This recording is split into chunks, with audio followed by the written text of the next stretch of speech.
essere.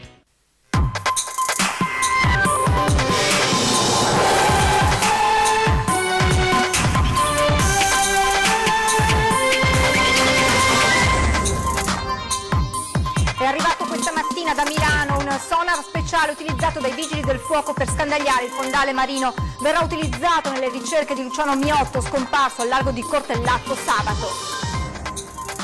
È grave il Cafoncello di Treviso, un missionario trevigiano colpito da una febbre tropicale mentre si trovava in Sierra Leone. Intanto migliorano le condizioni dei 2 trevigiani colpiti dal virus West Nile e febbre dengue. È in coma un liceale trevigiano caduto dalla sua mountain bike durante un allenamento di downhill sulle montagne trentine. Il ragazzo ha riportato un'emorragia cerebrale. Aveva soggiornato in 2 hotel di sottomarina andandosene poi senza pagare il conto per un totale di 2.500 euro. Un cittadino tedesco è stato denunciato dai carabinieri. Giornata storica per la realizzazione del nuovo ospedale di Padova. Pochi minuti fa a Palazzo Balbi la firma dell'accordo, il sindaco Giordani e la vittoria di un'intera città. Lieto fine nell'avvertenza Comdata, ieri tavolo al Ministero a Roma, lo stabilimento di Padova non chiuderà, sono saldi i 204 posti di lavoro. Anche oggi temperature ben al di sopra della media ed elevati tassi di umidità, continua il caldo tropicale in Veneto, a Treviso case di riposo aperte per ospitare gli anziani.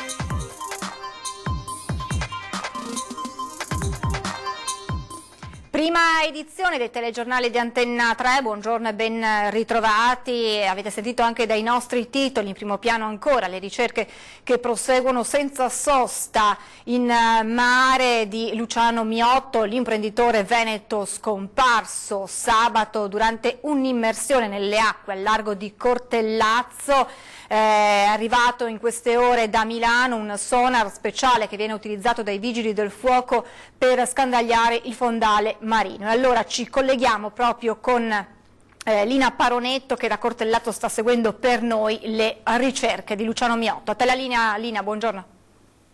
Buongiorno Francesca, sì, come anticipavi tu sono riprese questa mattina le ricerche di Luciano Miotto, il titolare dell'Imesa di Cessalto, già conosciuto anche per il suo impegno come ex vicepresidente di un'industria a Treviso nelle acque di Cortellazzo. Ecco, Miotto era scomparso proprio a Cortellazzo sabato scorso durante un'immersione. Vigili del Fuoco e uomini della Guardia Costiera stanno battendo la zona anche con l'ausilio di robot e di un sonar fatto appositamente arrivare da Milano per cercare di individuare Miotto. Si lavora in mare aperto, oggi c'è la possibilità che sia in quella zona, insomma, che le correnti possano averlo portato. L'angoscia dei familiari naturalmente in queste ore per la sorte di Miotto, ma anche per avere comunque un esito definitivo di queste ricerche. Speriamo di ritrovarlo, sarebbe già un miracolo, ha confidato il fratello, mentre la compagna di Miotto, Michela Marigonda, che era in barca con lui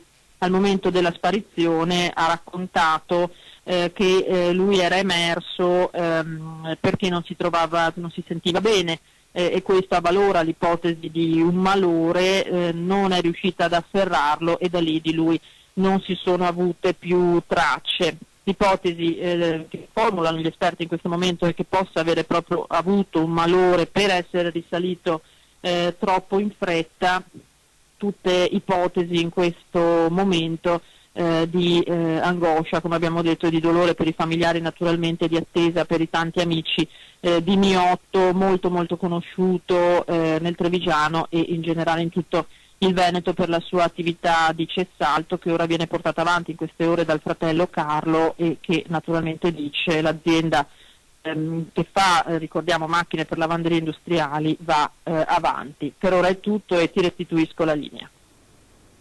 Grazie a Lina Paronetto che ha ricordato come queste siano ore di angoscia e di apprensione tra familiari, colleghi, amici di Luciano Miotto, anche da parte degli industriali trevigiani, dove l'imprenditore, abbiamo detto, aveva un'azienda a Cessalto, ma anche ha ricoperto il ruolo di vicepresidente per poi arrivare ai vertici di Federmeccanica in Confindustria Nazionale. Ho ricevuto tra l'altro tantissime telefonate da parte dei nostri colleghi imprenditori, da parte anche degli altri presidenti che hanno avuto l'opportunità, la fortuna insomma di conoscere Luciano, il quale è sempre stato un amico dell'associazione, sempre molto impegnato, molto presente. dinamico, pratico, ma con progetti che diventano realtà.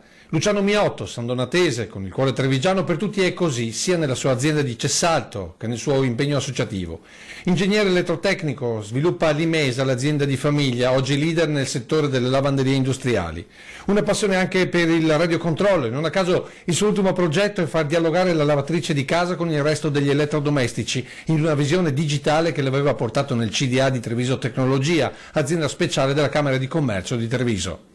Impegno professionale ma anche passione sociale, con la vicepresidenza di Un'Industria Treviso, la presidenza nel settore metalmeccanico. Poi il salto in Confindustria Veneto fino alla vicepresidenza di Federmeccanica in Confindustria Nazionale. Un volto noto a tutti ovunque, a Treviso come in Veneto e anche a Roma. Da parte di tutti noi, insomma, c'è veramente una profondissima tristezza. Siamo vicini alla famiglia, siamo vicini all'impresa e adesso è un po' il momento di aspettare, il momento del silenzio. Un silenzio carico di ricordi per la Presidente piovesana, con una frase particolare diventata un vero e proprio motto. Sempre presente, sempre propositivo, sempre allegro, un gran sorriso e insomma, e quando parlavamo così diceva Maria Cristina, no, dobbiamo fare di più. Ecco, io insomma me lo porto nel cuore sempre con questo messaggio, che bisogna sempre cercare di fare qualcosa di meglio. È stato trovato questa mattina intorno alle 9:20 il corpo senza vita di Gabriele Giunti, 66 anni, di Casalecchio di Reno, in provincia di Bologna, non rientrato ieri da un'escursione, le cui ricerche erano partite dopo l'allarme lanciato dalla moglie che lo aveva visto l'ultima volta al Tabbià Forcella, siamo sulle montagne bellunesi. Questa mattina appunto le ricerche sono riprese fino al triste epilogo con il rinvenimento in un canale del corpo dell'uomo che era scivolato per 40-50 metri perdendo poi la vita a seguito dei traumi riportati nella caduta. Ed è grave all'ospedale Cafoncello di Treviso un missionario colpito da una febbre tropicale mentre si trovava in Sierra Leone. Una febbre tropicale ancora da individuare con certezza è quella che ha colpito un missionario trevigiano, padre Maurizio Boa, 74 anni, originario di Badoere, da 20 anni impegnato tra i bisognosi della Sierra Leone. Il religioso ha fatto rientro una settimana fa nella Marca per l'aggravarsi delle sue condizioni. Da un'apparente influenza la situazione, a causa della febbre persistente, è andata via via aggravandosi, tanto che il missionario è stato costretto a un precipitoso rientro accompagnato da un medico. Ora si trova ricoverato nel reparto malattie infettive del Cafoncello. Non è un semplice controllo, non sto bene, vediamo e speriamo bene, così ha scritto padre Boa su Facebook per raggiungere quante più persone possibili allarmate per il rientro in patria e l'immediato trasferimento in ospedale. È escluso che si tratti del virus Ebola. Si stanno svolgendo ora tutti gli approfondimenti del caso per individuare l'origine dell'infezione. Ed ora gli aggiornamenti sui casi di febbre del Nilo a Treviso e di febbre spaccaosse a Conegliano, infezioni trasmesse nel primo caso da zanzare comuni mentre nel secondo da zanzare tigri. Il punto direttamente dal direttore generale dell'USL 2, Francesco Benazzi. Abbiamo dei pazienti ma è sotto controllo, sono seguiti, credo che la fase più critica sia stata superata e quindi credo che ormai si stiano avviando verso la guarigione, per cui noi dobbiamo più che altro indicare sempre alle persone che quando vanno in luoghi a rischio devono coprirsi, devono usare antirepellenti, lautano o altri prodotti e devono ovviamente di evitare ad esporsi in situazioni dove ci possono essere zanzare e tigre che possono creare problemi di questo tipo. Possiamo tranquillizzarvi perché, come diceva il nostro primario Scotton, siamo nella media stagionale, quindi niente di nuovo, niente di picchi assolutamente di patologie di questo tipo. Grave incidente per un giovane studente trevigiano che studia a Bassano del Grappa, incidente che è accaduto sulle montagne del Trentino. È ricoverato in coma farmacologico all'ospedale Santa Chiara di Trento un 16enne della Pedemontana trevigiana, studente del liceo scientifico da Ponte di Bassano, caduto dalla sua bicicletta durante un allenamento di downhill in Val di Sole. Il giovane, stando a quanto riferito, stava affrontando una discesa nell'ultimo giro di allenamento quando ha perso il controllo della bicicletta, rovinando violentemente a terra. Le condizioni del ragazzo sono parse fin da subito gravi, tanto che è stato trasportato all'ospedale di Trento in elicottero. I medici gli hanno diagnosticato un'emorragia cerebrale e una frattura alla clavicola e non si esclude che possa essere sottoposto ad un intervento chirurgico. Il 16enne comunque non sarebbe in pericolo di vita. Lasciamo per un attimo la cronaca. Quella di oggi è una giornata che si può definire storica per quanto riguarda il nuovo ospedale di Padova, perché pochi minuti fa a Palazzo Balbi a Venezia è stato firmato l'accordo per la realizzazione del nuovo polo della salute. Il sindaco di Padova, Sergio Giordani, ha detto: abbiamo raggiunto l'obiettivo entro l'estate come avevamo promesso. Non è la vittoria di qualcuno, ma è la vittoria dell'intera città di Padova. L'attuale ospedale non merita l'eccellenza della classe medica che abbiamo, massima collaborazione, ha concluso Giordani, per accelerare i tempi il più possibile. Soddisfatto anche il governatore del Veneto Zaia. Si sappia, dice, che non ci saranno problemi di soldi sulla vicenda di questo ospedale. I soldi ci sono, li mette la regione, non faremo alcun project financing o soluzioni strane, saranno soldi pubblici, lo Stato ci aiuterà, ci sono capitoli specifici per questi finanziamenti. Il problema di questa vicenda, ha poi spiegato Zaia, è la burocrazia, procederemo, ha detto, il più velocemente possibile. Governatore Zaia, ieri ospite dell'ultima puntata stagionale prima della pausa estiva di Ring, puntata che ha registrato un record di ascolti, risultando la puntata più vista di tutta la stagione di Ring. Zaia, che ha parlato di tanti temi e ha parlato anche di immigrazione, ed è intervenuto sulla vicenda della copertina di Famiglia Cristiana che attaccava il ministro dell'Interno Salvini e soprattutto i toni che ha usato in queste ultime settimane. Sentite le parole di Zaia.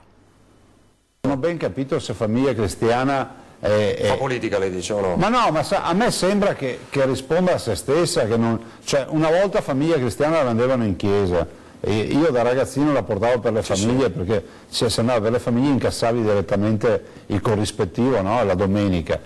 Non le so dire se la vendono ancora in chiesa. Certo è che una volta era l'organo ufficiale non della chiesa, del Papa. Oggi mi sembra di capire che dicono bene del Papa, a volte dicono che non va bene, cioè non lo so, molto probabilmente anche loro dicono la loro, avrà una linea editoriale, ne prendiamo atto. Guardi, sì, che non sono tutti i giornali con noi, Famiglia Cristiana è uno di questi. No, quando il Papa dice gli immigrati vanno aiutati, ma lo dice chiaramente a casa loro, si merita una copertina di Famiglia Cristiana? Io pongo questa questione, no? Perché aiutarli a casa loro vuol dire che qualcuno deve prendersi la briga di fermare la nave e riportarla a casa loro. E quindi idealmente ci vedo anche il Papa a questo punto su sta copertina, no? Cioè Famiglia Cristiana cosa ha da dire su quella frase? Non lo fa perché comunque in casa non si può dire nulla, non lo so.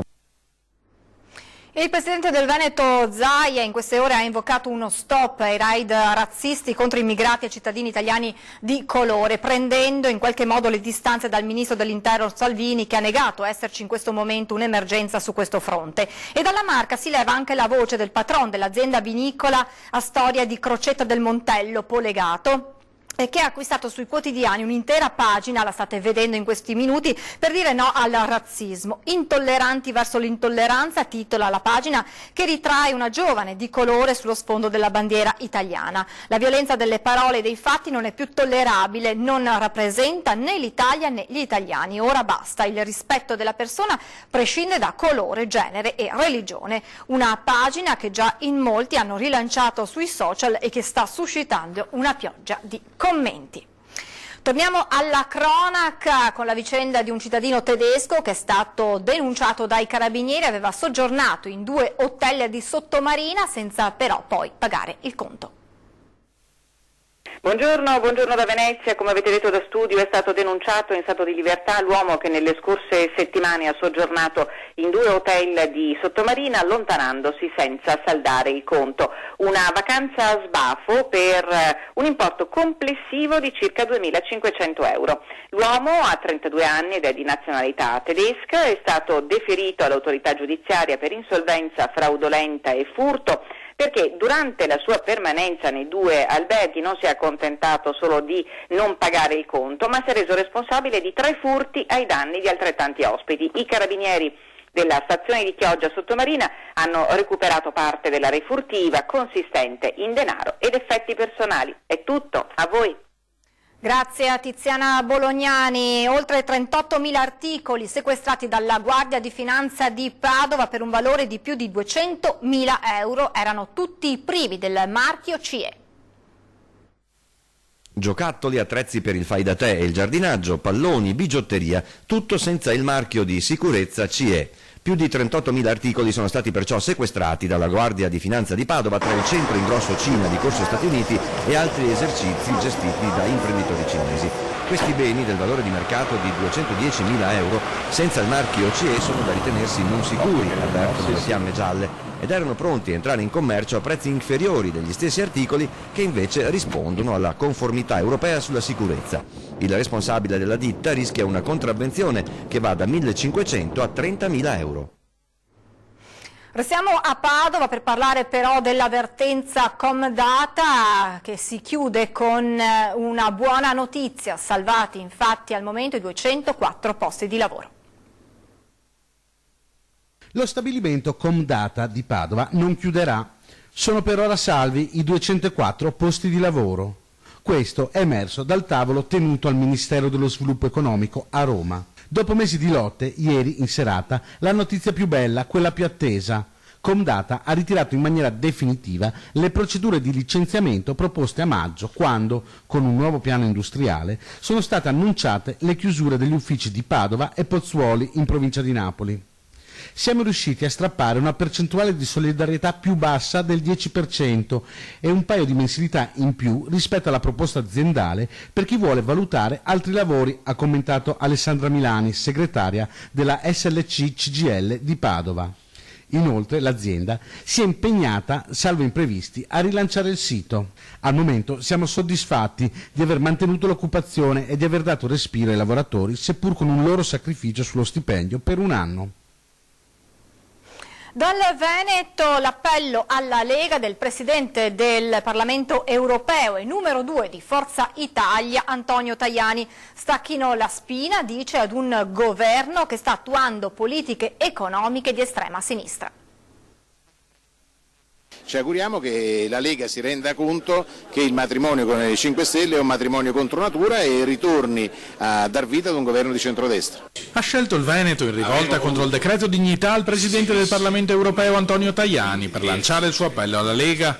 Si metta fine, invoca il numero 2 di Forza Italia, a un'esperienza di governo che ha tradito le speranze degli elettori. Nei contenuti è diventato un governo di sinistra estrema, perché mi sembra che le proposte del Movimento 5 Stelle siano le uniche che ottengono poi una realizzazione concreta.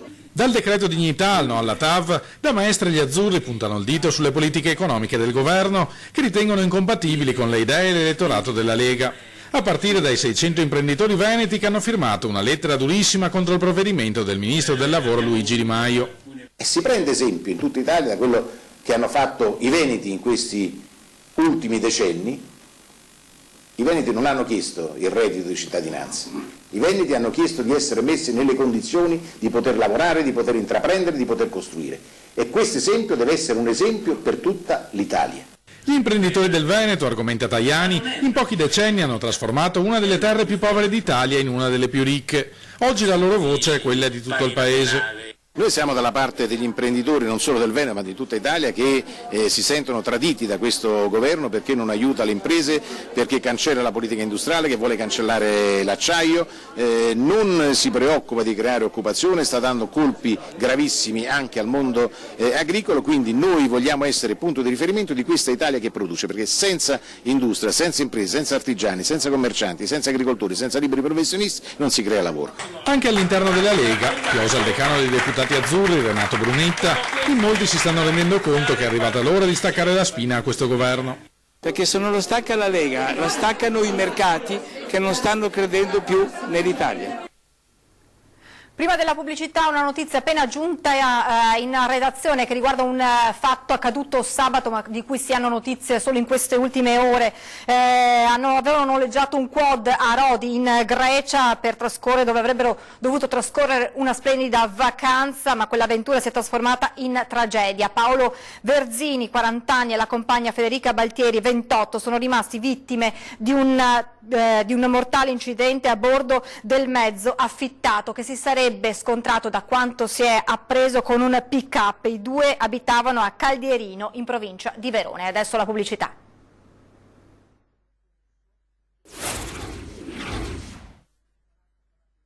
Vetro.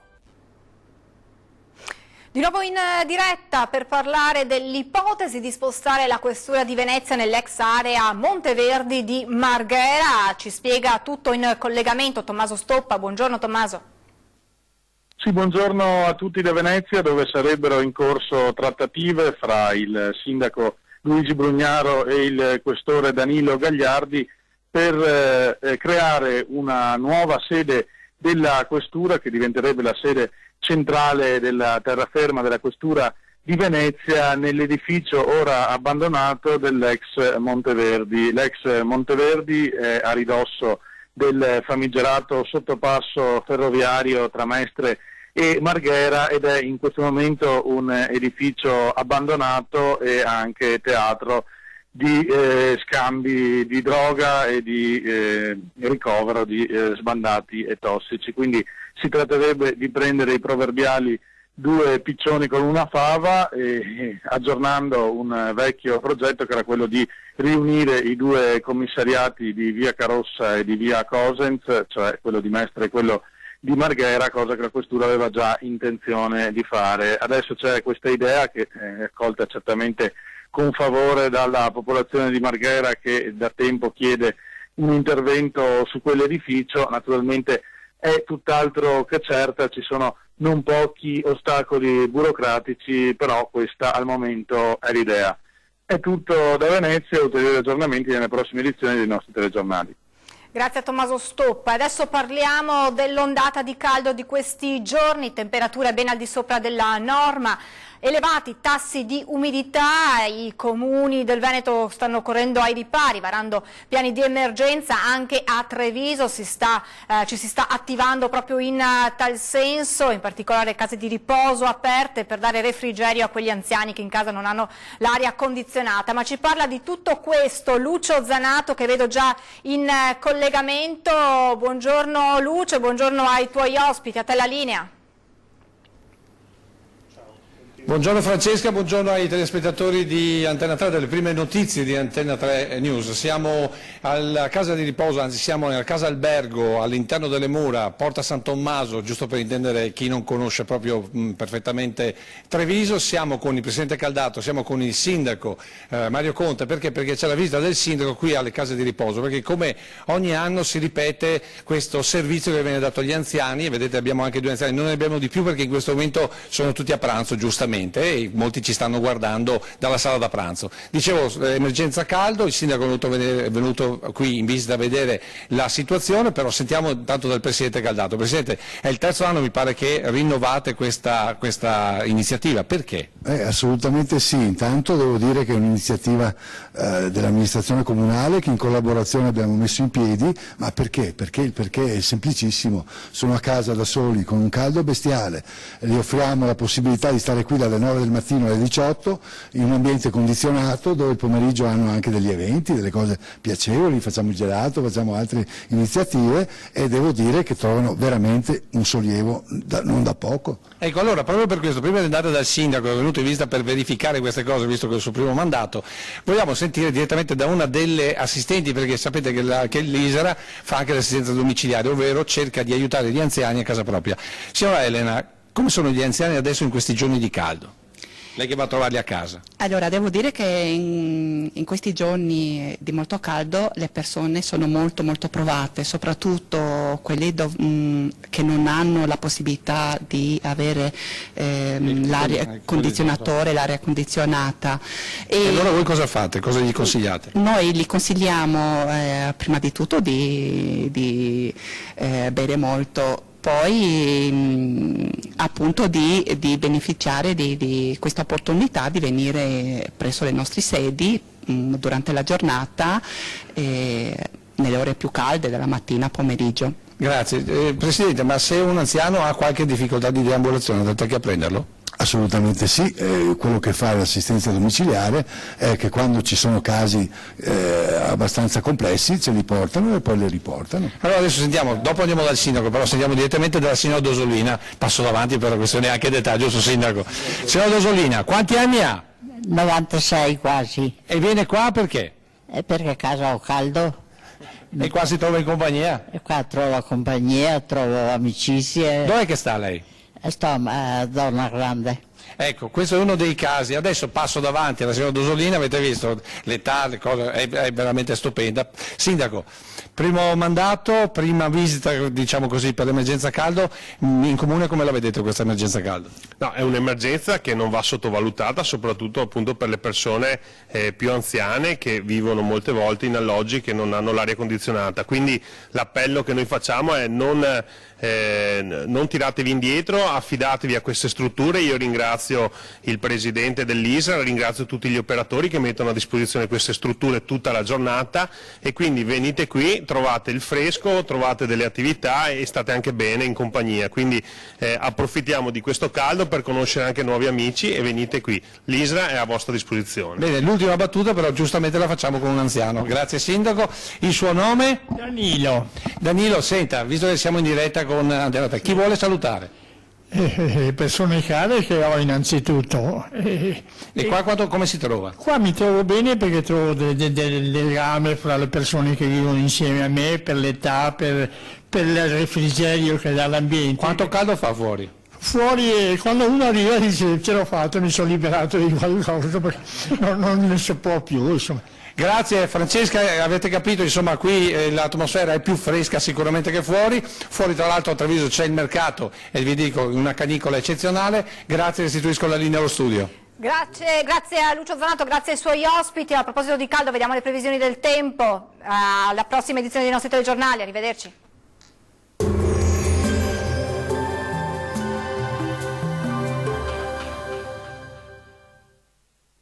Ben ritrovati al meteo. Alta pressione e dunque bel tempo sul Triveneto, ma diamo uno sguardo più approfondito. Sul Veneto ampio soleggiamento, sarà dunque una splendida giornata all'insegna del sole su tutti i settori. Al pomeriggio tuttavia non si escludono degli occasionali piovaschi sui monti del Bellunese, cielo sempre sereno sui restanti settori.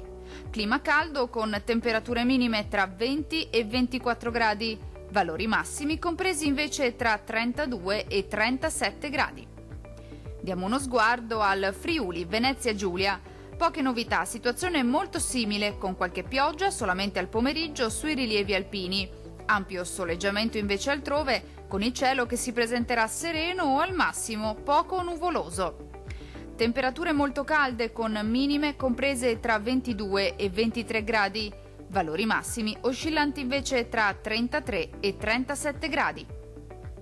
Vediamo infine la situazione del Trentino Alto Adige. Non cambia di molto la previsione, con tanto sole al mattino e solo con qualche isolato fenomeno al pomeriggio sui settori alpini di confine.